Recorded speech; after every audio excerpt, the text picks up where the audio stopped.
Ang Ginoo manaa kaninyo. Maana usab kanimo. Pagbasa gikan sa Santos nga Ebanghelyo sumala ni Lucas. Himaya ka. Samtang nagpunsisok ang mga tao libot ni Hesus, mipadayon siya pagsulti, pagkadautan gayod sa katawhan niining panahona. Nangayo sila usa ka milagro nga ilhanan sa pag-uyon sa Dios, apan walay ihatag kanila gawas niadtong milagro nga nahitabo kang Hunas. Ingon nga si Hunas mo'y usa ka ilhanan alang sa mga tao sa Ninive. Ang anak sa tao usab mao'y mahimong ilhanan alang sa mga tao niining panahona. Sa adlaw sa paghukom ang rayna sa habagatan mubangon ug musudya sa mga tao niining panahona, kay mipanaw siya katunga sa kalibutan aron lang pagpamati sa makinaadmanong mga pagtulunan ni Solomon, ug hibalui nga dinhi ani ay labaw pa kang Solomon. Sa adlaw sa paghukom ang mga tao sa Ninive mamangon ug musudya kaninyo, kay naghinulsol man sila sa ilang mga sala sa pagkabati nila sa wali ni Hunas, ug hibalui nga dinhi ani ay labaw pa kang Hunas. Ang Ebanghelyo sa Ginoo. Dayon ikaw, O Kristo.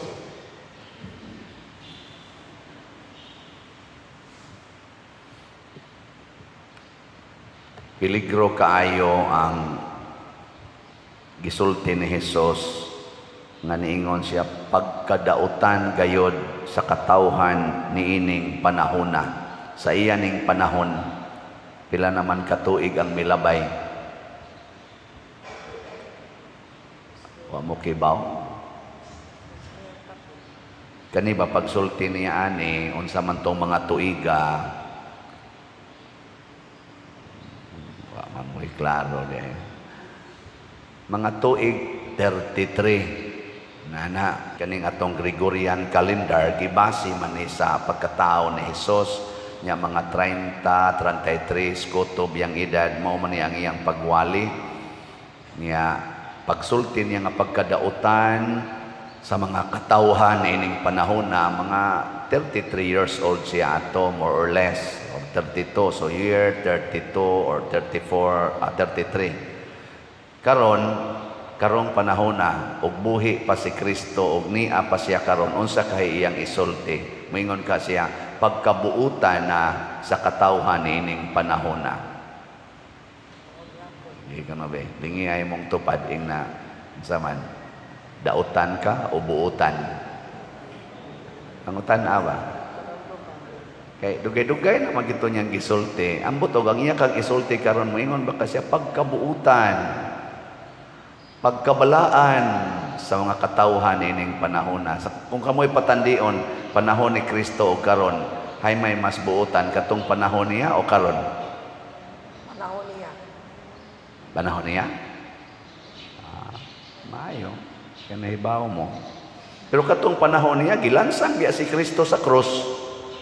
Gilansang, way. Karon, sa inyong paminaw, buhi pas Kristo, ilansang ka o dili? Lansang nga po. Gi-assassinate, gipusil siguro. Ngayon to na, lansang pa man to karon, gi-assassinate na siguro. Nganong nahimo mang dautan ang katawhan sa panahon ni Hesus?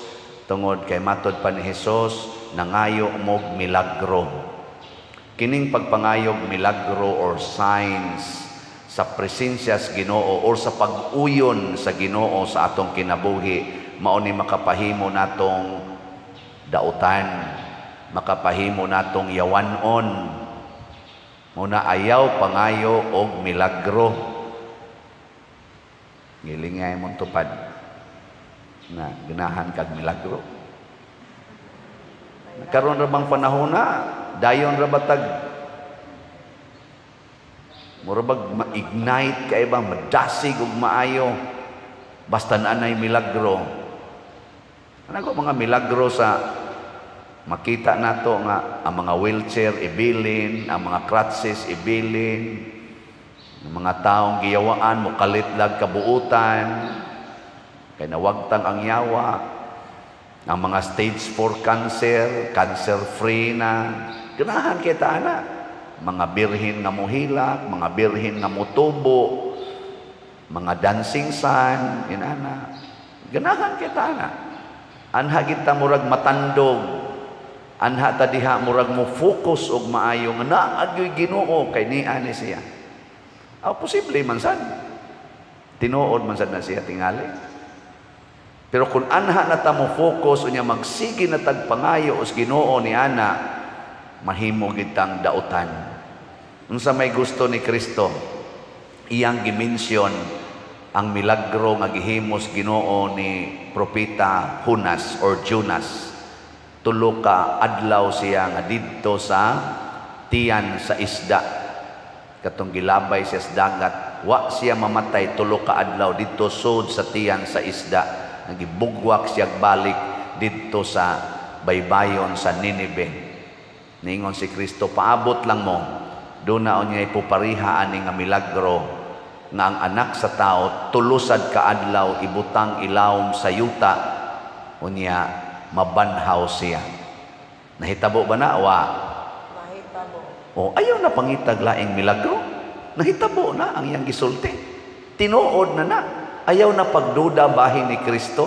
Mo na si San Pablo nga nagduda ni Kristo og iya paganing gilutos ang nagsunod ni Kristo, gipatay pagani niya si Esteban, ang atong unang martir sa simbahan. Unsa may nahitabo niya sa unang pagbasa karon, iya nang gipamatud-an kinsa si Kristo. Matud pa niya diri, ang maayong balita maoy akong gisangyaw. Dugay na ni siyang balitaa nga gisangyaw sa mga propeta. Matud pa niya, gisulat diha sa balaang kasulatan. Gimensyon na ni San Pablo, wa lang siya motuo. Gisulat na sa balaang kasulatan. Ang mga Hudiyo sama ni San Pablo, sigig tuon anang balaang kasulatan nga gisuwat sa Old Testament. Purti nilang tuon ato. Pero matud pa niya, gisulat naman sa balaang kasulatan, wa lang siya motuo. Pero sa dihang nituo na siya, niingon dayon siya, mahitungod kini sa iyang anak, ang atong Ginoong Hesukristo, sa pagkatao, ang gisulat sa mga propeta, nga siya kaliwat ni Hari David, apan sa iyang pagkabalaan, sa iyang pagkaginoo, siya ang nabanhaw nga Ginoo. Di ba nindot kayong pagkasulti ni San Pablo? Nya mao na niya ang atong isangyaw. Kung unsay gisulti ni Hesus nga gisuwat sa balaang kasulatan, maoy atong basihanan sa atong pagkinabuhi dinhi sa kalibutan. Unsa may gisuwat ni Hesus? Daghan kaayo or gisulti ni Hesus nga gisuwat sa mga ebanghelista o sa mga kaning iyang mga disipulo, iyang mga apostoles. Daghan. Sige, mag-mention lang ta. Niingon si Jesus, moabot ang panahon nga maggubat ang mga nasod, magpinatyanay ang mga managsuon, magunay o pinatyanay ang mga membros panimalay. Gisultim na niya. Nya karon, naabay gubat?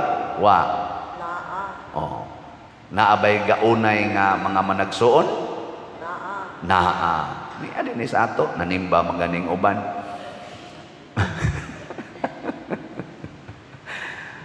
Nya karon kun moabot na ni. Moingon ni ka Ginoo in taon, milagruhi in taon, usba in taon ning batasan sa akong igsuon nga di na unta ni magsigig binuang nako. Usba in taon ning batasan sa akong amahan Usba in taon, milagruhi mo tuod yung Lord nga makamilagro ka. Muana pa dayta.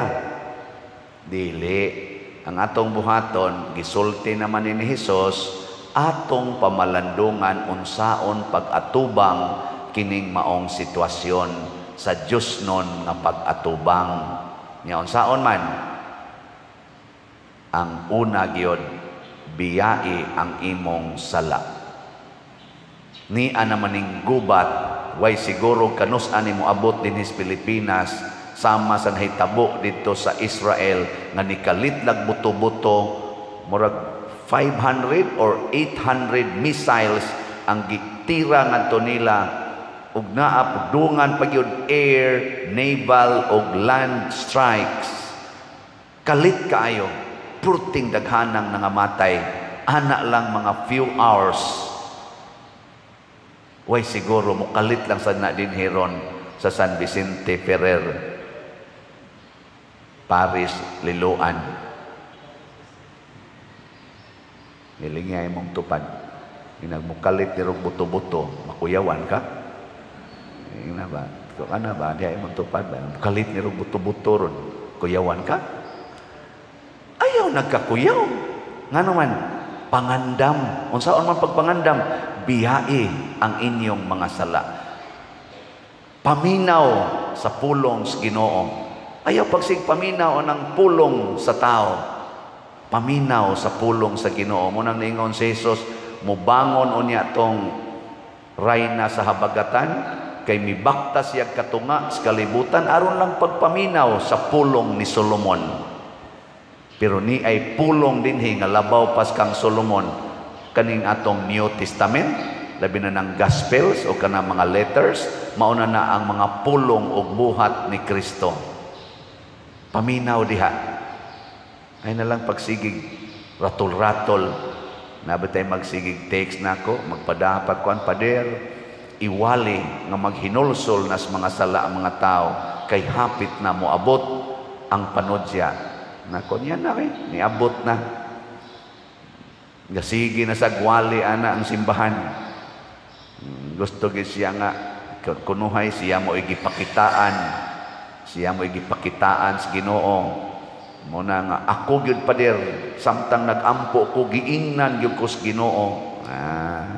Storyahe. Dugay na nang gisulti sa Ginoo, oy. Dugay na kayo. Gisuwat na nas Bible, mutuo na lang taana. Sige, lingay mong tupad na kanusa ka katapusang naghinulsol.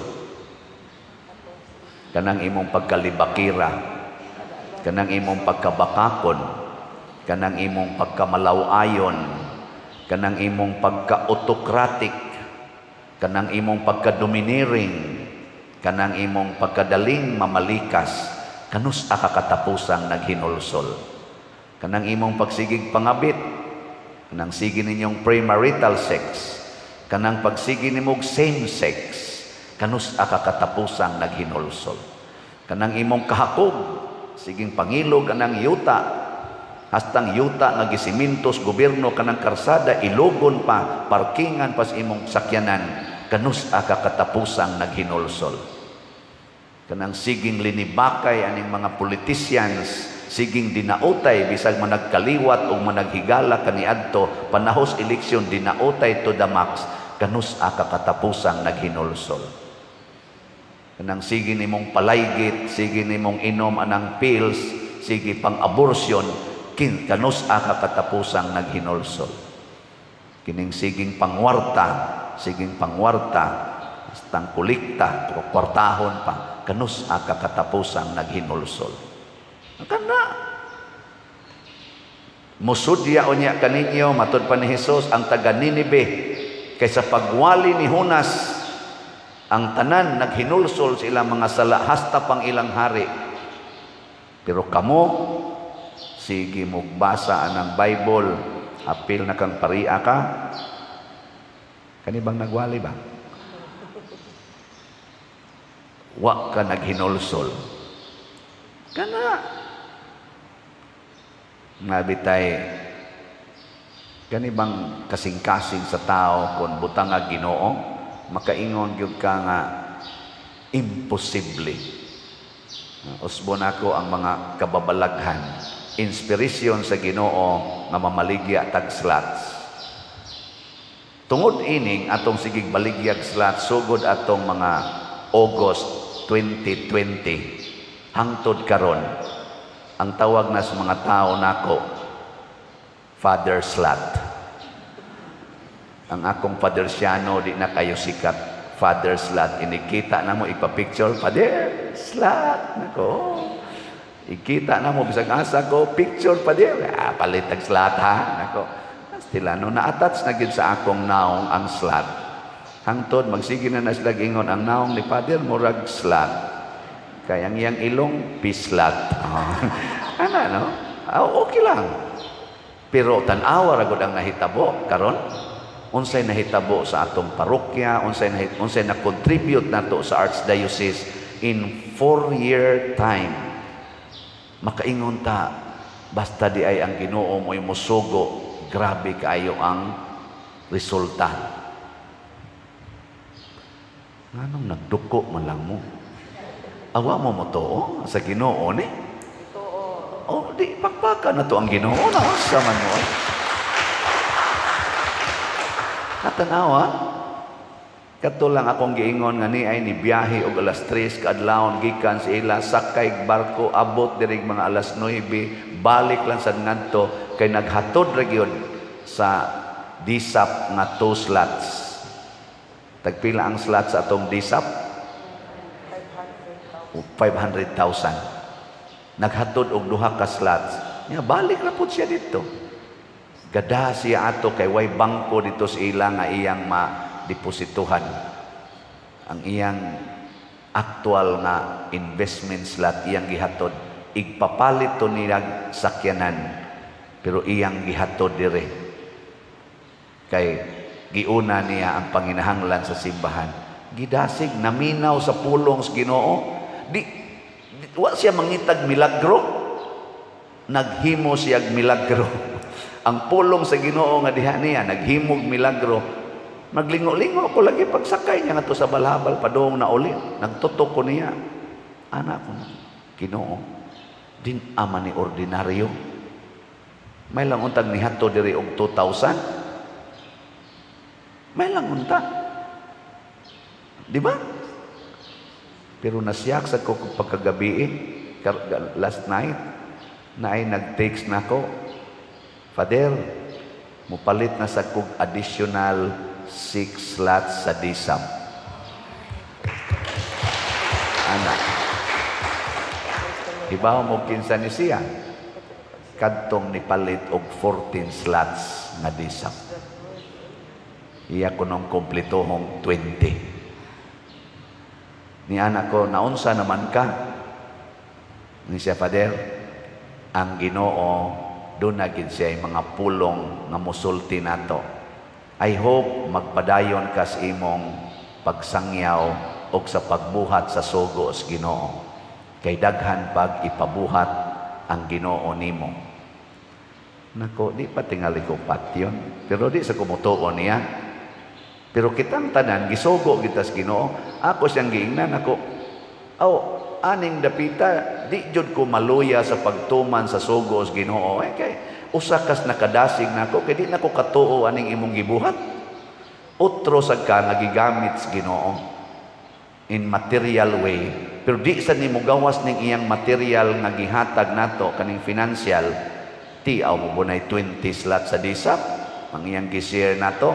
Di sa nimo gawas kun wa pa magulbo-ulbo ang kainit sa pulong sa Ginoo diha siyang kasing-kasing. Muna nga ningon si Jesus, mas importante nga mutuo mo sa akong mga pulong ug sa mga milagro nga nasuwat diha sa balaang kasulatan. Ay namo pangitag laing milagro. Tan-awa nang naas balaang kasulatan, ayaw naglalisa, ayaw nagkwestiona, tuhuin na, and you will become fountain like parihan ni San Pablo, mahimutang tuburan sa gahom o grasyas Ginoo. Nga muna, karong si Manaha, makig-arrange na tas tag-iya, kay muhatag data sa atong partial payment. So, ano na siya? Diri sa ini ari gahapon, ingon siya, Pader, siguroon lang gini nako, Pader, kaya di rabasan ni ako ni, piyal ra di sila nako. Unsa man jay kasiguruan na mabalik gining investment. Nako, maghimo man tag kulumbari. Unyag di madayon ang kulumbari, Pader. Nako, og di madayon, di. Ngita taglaing pagi. Pero di na hitabong di madayon. Madayon gina siya. Sa unyag dili og madayon og di mahalin. Himuan jud ko nyag senaryo ba. Nako og di mahalin. Hangtod na gina hangtod ato ibutan dia kulumbari man siya lisod dia na siya Pader baligya nako. Di na lang kay ko mulalis ni mo ana kay pulos mo na negative imong gi-present pero sultihan ti kadaghan kay positive nga nahitabo sa mga taong nisalig sa Ginoo. Kanilang dinhing nahitabo sa parokya. Panahon ko ni pandemic, isa apil man ko kanunay diri pa din ako nya, wa kakakita ni ko sa nahitabo. Nya nakatabang pata dito sa kapilinya, Bishop Chupilo Kamumot, taliwa sa ato diring nagpunga-punga nga mga projects, nahitabo tanan sa bitaw pa diri. Kinsa maroy nakahatag na diri pa diri. Gi-istoryahan ako ding akong gi-istorya ninyo, ingon isa, okay na pa diri. Palit kog tulo ka slots. Tagdi pa to siya mamatay, nga iya to mahato diri. Nakonvince siya. Nakonvince ba? Nga nabitang maminaw tas Ginoo, musunod tas Ginoo, mao na laging unsa nang salmoha, wa man sa ko kasag-o kay na Salmo 127 ba nang niingon nga kun ang Ginoo dili moabag sa mga magtutukod, kawang lang ang atong mga paningkamot. No? Pero kun ang Ginoo magkuyog na sa atong mga buhat, ang tanang buhat mulampos. No na nga kining atong gibuhat dinhi pulos ni pamaagi nga maka pamatuod ta nga ang Ginoo ania uban kanato.